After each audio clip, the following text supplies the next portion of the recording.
長城酒店，我諗大家應該係唔陌生嘅。咁入到嚟嘅話咧，佢呢間店係喺28樓。眾所周知呢間空中餐廳，咁之前其實佢係做日料嘅，咁依家咧又改咗啦，做中西融合菜啊。嗱，大家睇到，哇！佢開門嗰個方式咧，真係依然係咁有科技感啊 ，technology 啊。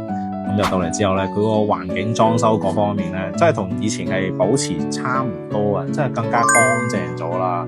咁就多咗一啲中西融合嗰種感覺喺邊。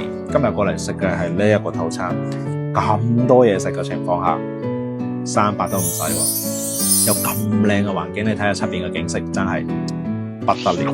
睇翻呢個套餐啦，咁佢係有主食啦，仲有啲小食啊、沙律啊、刺身啊，係各方面都有啊。大家睇下呢個蛋啊，嗰種感覺啊，切開嘅，呢個蛋真係唔錯啊，因為食落去真係一流啊。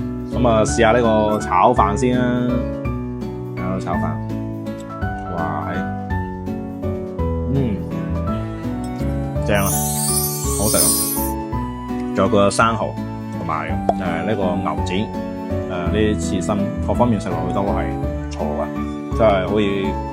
如果你想溝女過嚟拍拖嘅話咧，嗰邊有啲浪漫雙人套餐咧，味道都係唔錯，有機會過嚟試下，真係好好嘅。